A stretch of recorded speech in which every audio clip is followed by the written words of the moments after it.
Good morning everyone. Welcome to my YouTube channel Expert View by Niranjan sir.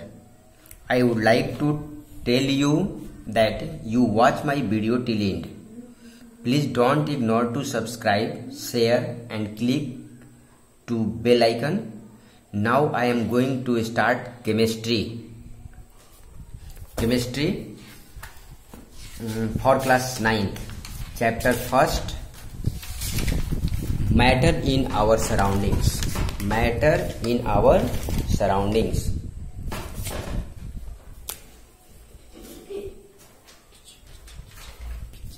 Today we start matter in our surroundings.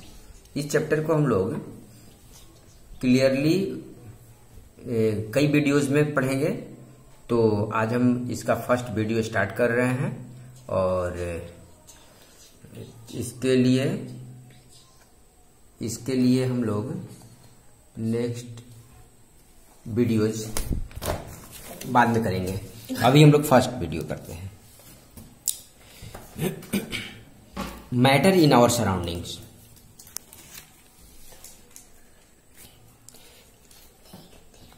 First of all we study matters. What is matter? Anything which occupies space and has mass is called matter. Dear students, इसे आप previous classes में भी पढ़े होंगे, लेकिन हम लोग थोड़ा सा इसको रिवाइज कर लेते हैं एक बार। Example of matters: air, water, hydrogen, oxygen, sugar, sand, everything which you see. जो चीजें आप देखते हो उन सभी चीजों को हम लोग मैटर कहते हैं, जो स्पेस ऑक्युपाई करता है और जिसका अपना मास होता है। Any materials, all these materials occupy space and has मास। तो जिसका मास होता है और जो स्पेस ऑक्युपाई करता है उसको हम लोग मैटर कहते हैं। हमारे एंशिएंट इंडियन फिलोसफर्स का कहना था कि जितने भी मैटर्स हैं, चाहे वो लिविंग थिंग्स हो या फिर नॉन लिविंग हो, होल सबको हम लोग मैटर्स कहते हैं। और ये सभी के सभी थिंग्स 5 बेसिक एलिमेंट्स से बने होते हैं, और ये 5 बेसिक एलिमेंट्स जिसका नाम है पंच तत्व। इसको हिंदी में पंचतत्व कहा गया। ये है एयर, जिसको हम लोग हिंदी में वायु कहते हैं, अर्थ जिसको पृथ्वी, फायर जिसको अग्नि, स्काई आकाश, एंड वाटर जिसको जल कहते हैं। तो प्रीवियस जितने भी एंशिएंट जितने भी फिलोसफर्स हैं उन सब का मानना था कि हमारा जो शरीर है या जो भी हमारे अर्थ पर पाए जाने वाले जो भी लिविंग नॉन लिविंग थिंग्स हैं वो सब ओनली 5 एलिमेंट से मिलकर के बने हुए हैं। और वो 5 एलिमेंट्स ये air, earth, fire, sky and water. But modern scientist का कहना है कि इसको हम लोग 2 पार्ट में डिवाइड कर दिए। Modern scientist classified matter in 2 ways. First on the basis of physical properties and second basis of chemical properties. इस फिजिकल प्रॉपर्टी और केमिकल प्रॉपर्टीज के अकॉर्डिंग मैटर्स को हमारे मॉडर्न साइंटिस्ट इसको 2 कैटेगरीज में डिवाइड किए। तो इसमें से हम लोग according to physical property matter can be classified as solid, liquid and gas. According to physical properties, तो according to physical properties matter को 3 टाइप्स में डिवाइड किया गया, और according to their states: solid state, liquid state and gas state. On the basis of chemical property, on the basis of chemical property,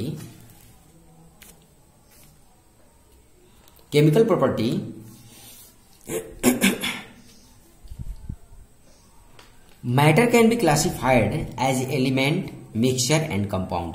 तो ये जो 3 जो मीन्स सेकेंड जो केमिकल प्रॉपर्टीज है इसको हम लोग नेक्स्ट चैप्टर में पढ़ेंगे, जबकि इस चैप्टर में हम लोगों को एलिमेंट्स, मिक्सचर एंड कंपाउंड नहीं पढ़ना है। इसमें हम लोग को पहले मैटर्स और दियर स्टेट्स पढ़ना है, इसके प्रॉपर्टीज पढ़ने हैं। Matter is made up of particles called atoms. Matter जिस स्मॉलर पार्टिकल से बना होता है उसे एटम्स कहते हैं, और कुछ एटम्स आपस में कंबाइन होकर के मॉलिक्यूल्स फॉर्म करते हैं। तो some particles of matter are called molecules. जैसे वाटर का एक एक पार्टिकल्स को हम लोग मॉलिक्यूल्स बोलते हैं, जबकि वहीं पर ऑक्सीजन का एक मॉलिक्यूल एक पार्टिकल्स को हम लोग एटम कहेंगे। जैसे ऑक्सीजन O2 हुआ तो O2 में 2 एटम्स हुए और दोनों एटम मिलकर के एक मॉलिक्यूल्स फॉर्म किया। उसी तरह से O2 जो है वो मॉलिक्यूल्स हो गया और O ओनली एटम हुआ। तो इस तरह से matter is made up of particles called atom और some particles of matter are called molecules. जैसे इसको एग्जांपल में समझना है कि कितने हमारे जो एटम्स होते हैं, पार्टिकल्स होते हैं या फिर मॉलिक्यूल्स होते हैं, उनका साइज क्या होता है। तो 1 drop water contains about 10 to the power 21 particles, या एटम या मॉलिक्यूल्स। इतने पार्टिकल्स होते हैं उसमें प्रेजेंट, एक ड्रॉप में 10 टू द पावर 21। तो कितना छोटा हमारा पार्टिकल्स है, इस चीज को हम लोग इस पार्टिकल से हम लोग इसके साइज से हम लोग समझ गए एक ड्रॉप से। How to show the matter is made up of particles. हम कैसे शो करेंगे कि जो मैटर होता है वो पार्टिकल से ही बना हुआ है। तो इसके लिए वेरी सिंपल एक एग्जांपल ले लेंगे। When we dissolve potassium permanganate को वाटर में हम लोग डाल देते हैं, मान लीजिए क्रिस्टल्स, छोटे छोटे क्रिस्टल्स को हम लोग वाटर में डाल देते हैं और उसको डालने के बाद में कुछ देर तक हम लोग वेट करते हैं। उसमें पाते क्या है कि पोटेशियम परमैंगनेट धीरे धीरे डिसॉल्व होना स्टार्ट हो जाता है और ये धीरे धीरे मिक्स होकर के पूरी वाटर को पर्पल कलर में कन्वर्ट कर देता है, पर्पल कलर में इसको कन्वर्ट करता है। तो मीन्स ये जैसे जैसे पर्पल कलर में कन्वर्ट होता है, अब हम क्या करते हैं कि एक कंटेनर को जब पर्पल कलर में कन्वर्ट हुआ तो उसमें से थोड़े से कलर को निकाल करके अनदर दूसरे कंटेनर में भरे हुए पानी में डाल देते हैं। फिर हम क्या देखते हैं कि थोड़ी देर बाद वो पूरा का पूरा कंटेनर पर्पल कलर का हो जाता है, थोड़ा सा लाइट कलर होता है। फिर उसमें से थोड़ा सा पानी निकाल करके अनदर कंटेनर में डालते हैं, फिर वो भी धीरे धीरे पर्पल होता है, वो थोड़ा सा और लाइट कलर हो जाता है। ऐसा करने से हम लोग क्या देखते हैं, क्या ऑब्जर्व करते हैं कि जब जब हम लोग 5 बार 6 बार 6 टाइम्स 7 टाइम्स अगर हम लोग इस कलर वाटर को डालते जाते हैं तो देखते हैं कि वह पूरे के पूरे कंटेनर के वाटर को भी कलरफुल बना देता है, थोड़ा सा लाइटर होता है। मीन्स जैसे जैसे हम उसकी क्वांटिटी पर्पल कलर यानी मीन्स पोटेशियम परमैंगनेट का क्वांटिटी कम होते जाता है, वैसे वैसे लाइट कलर में कन्वर्ट होते जाते हैं। ये शो करता है कि ये जो पोटेशियम परमैंगनेट है ये छोटे छोटे स्मॉलर पार्टिकल से मिलकर के बना हुआ है, जो जैसे जैसे हम लोग नेक्स्ट कंटेनर में डालते हैं वो स्कैटरिंग होता है। स्कैटरिंग मीन्स वो डिस्ट्रीब्यूट होता है, वह मॉलिक्यूल्स जो है उसके ब्रेक डाउन होकर के टूट टूट करके एकदम सिंपलर पार्टिकल्स में कन्वर्ट हो जाते हैं। तो जब ये सिंपलर पार्टिकल्स में कन्वर्ट होते जाता है तब तक कन्वर्ट होता है जब तक ये सिंगल पार्टिकल में नहीं आ जाता है।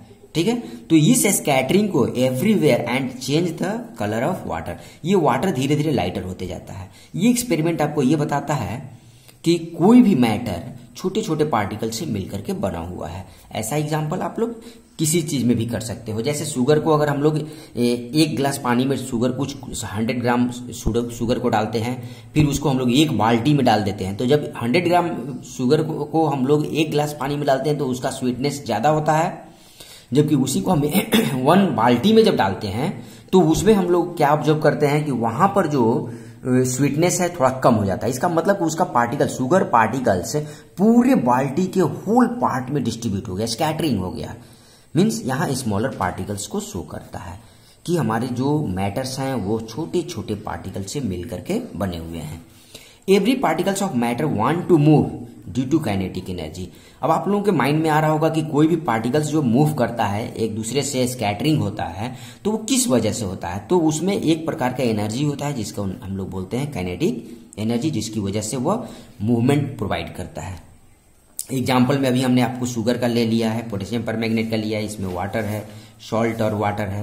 तो इन दोनों को भी डिजोल्व करके आप देख सकते हो और शुगर वाटर का भी सोल्यूशन रेडी करके आप देख सकते हो। Next mixing of 2 gases. Mixing of 2 gas, जब हम लोग 2 गैस को, अभी तो यहाँ हम लोग एग्जांपल में जो लिए शुगर को सॉलिड था और उसको वाटर में डिजोल्व किए, यानी सॉलिड को लिक्विड में। अब हम आपको दिखा रहे हैं यहाँ पर कि मिक्सिंग ऑफ 2 गैसेज। अगर 2 गैस को मिक्स करते हैं तो क्या होता है।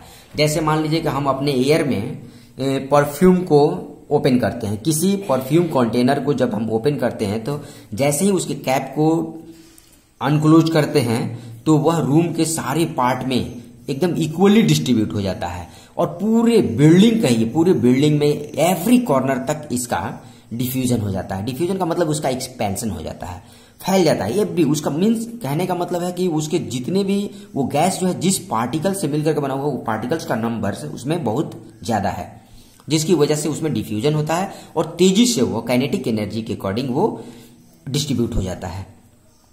नेक्स्ट है diffusion give us to conclusion. ये डिफ्यूजन हमें दो तरह के कंक्लूजन प्रोवाइड करते हैं about the nature of matter. किसी भी मैटर के नेचर के अकॉर्डिंग हम लोग को यह दो तरह का कंक्लूजन देता है। एक देता है कि matter is made up of tiny particles. ये शो किया कि जितने भी मैटर्स हमारे सराउंडिंग्स में पाए जाते हैं वो छोटे छोटे पार्टिकल से मिलकर के बने हुए हैं। अगर ये छोटे पार्टिकल से मिलकर नहीं बने होते तो इसका स्कैटरिंग इतना डाइल्यूशन में भी नहीं होता और कंसंट्रेशन में भी नहीं होता। सेकेंड हो गया particles of matter are constantly moving. अभी हमने कहा कि यह कंटिन्यूअस किसी भी एक्सेप्ट सॉलिड के पार्टिकल्स को छोड़ करके गैस और लिक्विड का पार्टिकल्स में कॉन्स्टेंटली मूविंग होता है, मतलब लगातार वो कंटिन्यूअस मूविंग करने की कैपेसिटी होती है। और ये कैपेसिटी हम अभी रिपीट किए कि यह काइनेटिक एनर्जी की वजह से होता है। एग्जाम्पल में हम लोग चलते हैं, जैसे pollen grains found in water. Water में आप देखेंगे पॉलन ग्रेन्स जो है एक जगह से बहुत स्कैटरिंग होता है, वाटर में डिस्ट्रीब्यूटेड होते रहता है। तो एक हो गया और दूसरा हो गया ब्राउनियंस मोशन, जिसमें आप ब्राउनियंस मोशन आप इसको समझ सकते हो कि जैसे किसी डार्क कमरे में कहीं से एक छोटे से होल से अगर लाइट आता है तो वहां आप देखे होंगे बहुत ज्यादा डस्ट पार्टिकल्स आपको देखने को मिलता होगा। Beam of light enters through a small hole in a dark room shows moving dust particles. ये हमें लोगों को छोटे छोटे पार्टिकल्स को शो करता है। इस ब्राउनियंस मोशन के अकॉर्डिंग हम लोग ये पता कर लेते हैं कि हमारे इन्वायरमेंट में जिस जगह पर आप देखते हो कि डस्ट नहीं है और वहां एक छोटा सा सोर्स ऑफ लाइट को, बीम ऑफ लाइट को शो करके फिर देखेंगे तो आपको पाएंगे कि बहुत ज्यादा वहां पर डस्ट पार्टिकल्स मूविंग कंडीशंस में आपको मिलेंगे, मूव करता हुआ मिलेगा। इसे हम लोग ब्राउनियंस मोशन कहते हैं। ये Brownian's motion also gives two conclusions. Brownian's motion भी दो कंक्लूजन प्रोवाइड करता है और ये दोनों कंक्लूजन वही सेम होता है जो कि डिफ्यूजन शो करता है। एक वही शो करेगा अगेन कि matter is made up of tiny particles and another particles of matter are constantly moving, यानी वो मूव भी करता है और छोटे छोटे पार्टिकल से बना हुआ है। ये दोनों एग्जाम्पल आपको यही शो करते हैं कि हमारे जो पार्टिकल्स होते हैं किसी भी मैटर का वो छोटा छोटा होता है, काफी छोटे छोटे पार्टिकल्स होते हैं और कॉन्स्टेंटली मूविंग करते हैं। नेक्स्ट टॉपिक हम लोग का है characteristics of particles of matter. उसका कैरेक्टरिस्टिक्स क्या है, तो यहाँ पर हमारे पास नियरली हम लोग 4 कैरेक्टरिस्टिक्स पढ़ने जा रहे हैं। पहला कैरेक्टरिस्टिक्स हमारा होता है कि particles of matter are very very small. पहला आप ये जानिए कि particles of matter particles of matter का जो कैरेक्टरिस्टिक है, particles of matter are very very small, बहुत बहुत बहुत छोटा होता है। जैसा कि अभी हम इससे पहले आपको यहाँ बताए हैं कि particles 1 drop of particles 1 drop of water में कितने पार्टिकल्स होते हैं, उस चीज को हमने आपको यहाँ शो किया है। नहीं, 1 drop water contents about 10 to the power 21 particles. अब आप समझ लीजिए कि इतनी ज्यादा एक ड्रॉप वाटर में इतनी ज्यादा वो नंबर ऑफ पार्टिकल्स होते हैं, तो ये तो वेरी वेरी स्मॉल होगा ही होगा। तो इसका एक्सप्लेनेशन होगा कि 1 और 2 स्मॉल क्रिस्टल्स। हम लोग इसके एग्जांपल कर लेते हैं। यहाँ भी पोटेशियम पर मैग्नेट को 100 ml वाटर में हम लोग उसको डिजोल्व कर लेते हैं और इसको फिर से वही एक्सपेरिमेंट जैसा कि अभी हमने बताया कि 5 गिलास ले लीजिए। एक गिलास में आप कुछ 2-3 क्रिस्टल्स को डाल दीजिए पोटेशियम पर मैग्नेट को और फिर उसे एक गिलास जब कंप्लीटली पर्पल कलर में कन्वर्ट हो जाता है तब आप उसको क्या करिए कि अनदर ग्लास, एक गिलास में आप वाटर ले करके उसमें पोटेशियम पर मैग्नेट को डाल दीजिए, इसका कलर पर्पल हो जाएगा। फिर दूसरा ग्लास लीजिए, तीसरा ग्लास लीजिए, चौथा ग्लास लीजिए, 5वां ग्लास लीजिए और इसमें भी वाटर को फिल कर लीजिए, पहले प्लेन वाटर। अब हम क्या करते हैं कि इसमें से 1 चम्मच पर्पल वाटर को निकाल करके इसमें पॉर कर देते हैं। जैसे इसमें डालेंगे तो यह स्कैटरिंग होकर के फिर पर्पल हो जाएगा, लेकिन इसके कंपेयर में यह लाइटर होगा। फिर इसमें से 1 चम्मच निकाल करके अगर हम इसमें डाल देते हैं तो ये भी पर्पल होगा, लेकिन इससे इसका कम होगा। इसका मतलब हुआ कि जैसे जैसे हम कम क्वांटिटी में डालते जा रहे हैं वैसे वैसे इसका नंबर ऑफ पार्टिकल्स कम होते जा रहे हैं। तो जैसे जैसे नंबर ऑफ पार्टिकल्स कम होते जा रहे हैं वैसे वैसे इसका कलर जो है वो लाइटर होते जा रहा है। ये एक्सपेरिमेंट हमको यही शो करता है। नेक्स्ट हमारा कैरेक्टरिस्टिक्स है कि particles of matter have spaces between them. Means जितने भी हमारे पास पार्टिकल्स, जितने हमारे पास मैटर्स हैं, उन सभी मैटर्स के पास बीच में स्पेस होता है। जैसे यह जनरली होता है सॉलिड को छोड़ करके लिक्विड एंड गैस में, ठीक है ना। तो इसमें जो होता है जैसे 100 ml वाटर, तो बल्कि ये खास करके वाटर के लिए है, उसमें हम लोग 50 ग्राम शुगर को डिसॉल्व कर देते हैं। तो जैसे ही हम इसको डिसॉल्व करते हैं तो पहले आप बी केयरफुल, इसको ध्यान से थोड़ा सुनेंगे कि 100 ml वाटर में आप 50 ग्राम जब शुगर को डालेंगे तो अगर ये 100 ml वाटर जो है इसमें जब जैसे ही हम इसको ऐड करते हैं उसका वॉल्यूम इंक्रीज नहीं होता है, वॉल्यूम नॉट इंक्रीज। क्यों? इसलिए इंक्रीज नहीं होता है क्योंकि इसके जो वाटर का जो मॉलिक्यूल्स होते हैं उनका अरेंजमेंट जो होता है वो इस टाइप से होता है। इनका अरेंजमेंट ऐसे होता है, इस तरह से। मीन्स इनके पार्टिकल्स के बीच में कुछ न कुछ स्पेस जो होते हैं वो रह जाते हैं, और इस स्पेस को फिल करने के लिए जैसे ही शुगर मॉलिक्यूल्स डिसॉल्व होता है तो ये शुगर मॉलिक्यूल्स, शुगर पार्टिकल्स आकर के इस ब्लैंक स्पेसेस में फिल हो जाते हैं, जिससे 100 ml वाटर का वॉल्यूम इंक्रीज नहीं होता है। ये शो करता है कि वाटर पार्टिकल्स जो होते हैं उनके बीच में स्पेसेस होते हैं। ये हमारा सेकंड प्रॉपर्टीज है। थर्ड प्रॉपर्टी हमारा है कि particles of matter are constantly moving. अभी हमने ये पहले भी आपको रिपीट किया था कि इसको आप समझने के लिए ब्राउनियंस मोशन से समझ सकते हैं। ब्राउनियंस मोशन में हमने अभी आपको बताया कि जब कोई डार्क कमरे में कोई रे ऑफ लाइट या बीम ऑफ लाइट जब इंटर करता है तो वहां पर आपको छोटे छोटे पार्टिकल्स मूविंग करते हुए, डांसिंग करते हुए वो पार्टिकल्स आपको दिखते हैं। ये शो करता है कि स्मॉलर पार्टिकल्स जो होते हैं वह फ्लोट करते हैं हमारे एयर में। जिस जगह पर आप जिस रूम में बैठे हुए हैं उस रूम में आपको डस्ट पार्टिकल्स बिल्कुल नहीं दिखाई दे रहा है, लेकिन वहां को बीम ऑफ लाइट को पास कराकर देख लीजिए, आपकी सराउंडिंग्स में हर जगह एवरीवेयर डस्ट पार्टिकल्स प्रेजेंट होते हैं, क्योंकि इनका साइज काफी काफी काफी छोटा होता है। नेक्स्ट है फ्रेग्रेंस ऑफ इंसेंस स्टिक्स। अगर आप अगरबत्ती यूज करते हो घर में तो एक जगह अगरबत्ती को आप थोड़ा सा जला करके उसको फिर से उसको ऑफ कर दीजिए, आप फिर भी पाएंगे क्या कि थोड़ा सा उसका स्मोक पूरे होल बिल्डिंग्स में स्कैटरिंग हो जाता है। मीन्स यह शो करता है कि गैस के जो पार्टिकल्स होते हैं वह ऑलवेज मूविंग करते हैं, कॉन्स्टेंटली मूविंग करते हैं। इसका next example copper sulphate crystals keep at bottom of water. अगर आप क्रिस्टल सल्फेट सॉल्यूशन को आप किसी पानी में भी रख देते हैं तो धीरे धीरे वह पूरी कंटेनर को कलरफुल बना देता है। Container spreads slowly, whole container, पूरे कंटेनर को वो कर देता है। Particles of matter attract each other. Fourth है हम लोग का प्रॉपर्टीज कि particles of matter attract each other. ये प्रॉपर्टी आपको सॉलिड में पाया जाता है। सॉलिड में ये प्रॉपर्टी ये है कि सॉलिड के बीच में स्पेसेस कम होते हैं, जिसकी वजह से उसका अट्रैक्शन फोर्स बहुत ज्यादा होता है। पार्टिकल्स के बीच में अट्रैक्शन फोर्स बहुत ज्यादा होता है। जैसे आप किसी एग्जांपल के रूप में जैसे आप ले लीजिए एलम, स्टोन को आप उसके एक पार्टिकल्स को अलग करने की कोशिश कीजिए, आप हाथ से करेंगे सेपरेट नहीं हो पाएगा। क्यों नहीं होगा?